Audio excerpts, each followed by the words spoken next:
खुलुमबाय बे समाव बड' नेशनेल स्टुडेन्ट्स इउनियन बर' माहारियारि जा आफाद बेनिफ्राय जों मोनसे खौरां मेल लिंनाय जादों मानगोनां सांबादिक नोंथां लोगोसे बेवहाय मिरु बन्सनिफ्राय बाहागो लानो हादों सासे नेहाथारि धनन्जय दुवारी बिथां लोगोसे मिरुनिनो सासे अर्गेनाइजिं सेक्रेटारि बिथां एरियेल नार्जारी बे समाव बे खौरां मेलाव बाहागो लादों थारैनो बर' हारिनि थाखायनो जोबोद दुखुनांथावना माखासे इन्सिडेन्ट माखासे जाथायफोरा सम सम जायो जाय जोंनि गोसो गोरबोआव मोनसे गोथौ दुखु होयो थिग बेबायदिनो थांनाय 9 मेयाव सिलचर मेडिकेल कलेजाव जोंनि क'क्राझार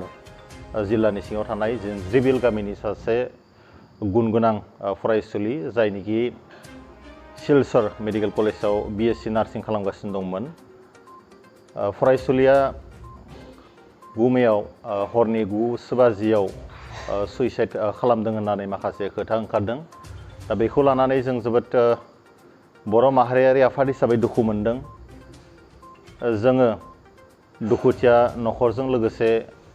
जों अरायबो गसंफादों लोगोसे जोङो दिनै बे खौरां मेलनि गेजेरजों जों खावलायनो नागिरो दिनै जोंनि बिखेकके बर' जा फरायसुला फरायसुलिफोर दङ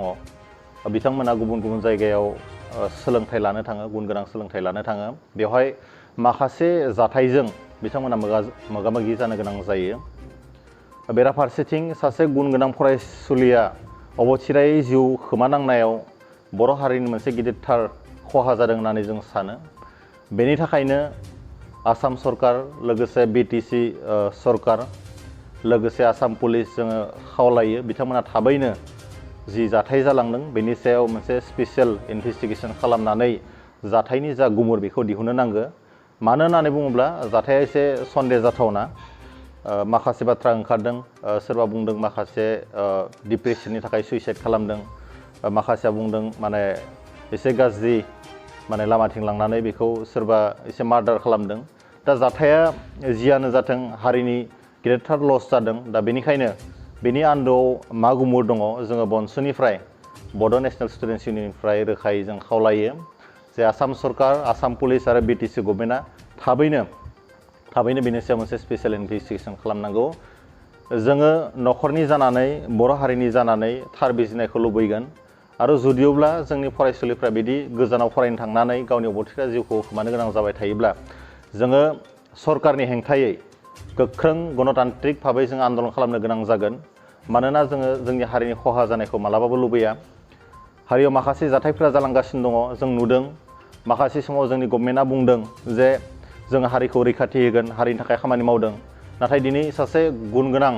फरायसुलिया गावनि अबथिरा जिउखौ खोमानांनाया जोंनि हारिनि थाखाय गोबां लस जादों जोंनि सरकारा बेनि सायाव मोजां इनिशिएटिभ लानांगौ जायफोरा गोजानाव गुन गोनां सोलोंथाइ लानो थांदों बिथांमोनखौ खबर लाफा खालामनांगौ बिथांमोननि सिकिउरिटि बिथांमोननि सेफटिखौ नोजोर लाखिनानै सरकारा खामानि मावनांगौ आरो सरकारनि बेयो मोनसे दायित्व बिथांमोननि बिबान जे जोंनि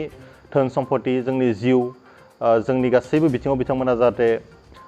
जोंखौ रैखाथि होयो बे सरकारनि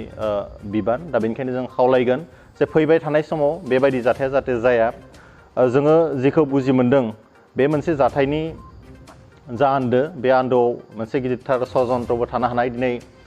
बर' हारिखौ जोबोरैनो नासयो गुबुन हारिफोरा दा बे बिथिङाव जोंनि गुन गोनां फरायसुलि फरायसुलाफोरा मालाबा टारगेट जानो गोनां जायो बेखौ जोङो एसे मालाबा मोनदाङो बेनिखायनो जोंनि साफ्रोमबो बर' फरायसुला फरायसुलि गासैबो एसे गोजानाव फरायनो थाहैब्ला एसे सांग्रां जानायखौ जों लुबैगोन जाहाथे एसे गावखौ सांग्रां खालामनानै लायो अरायसम जोंनि हारिनि सायाव गुबुन माहारिनि जा गाज्रि नोजोर बियो थायो बेनिखायनो जाहाथे जों सानफ्रोमबो गावखौ रैखा खालामो हारिखौ रैखा खालामो बेखिनिखौ जोङो एसे साबकनसियास माइन्ड लानानै खामानिखौ मावनो थाखाय जोङो गुरै खावलायदों हारियाव माखासे जाथायफोरा जादों जायफोरखौ जोङो दिनै सावरायनो लुबैयाखै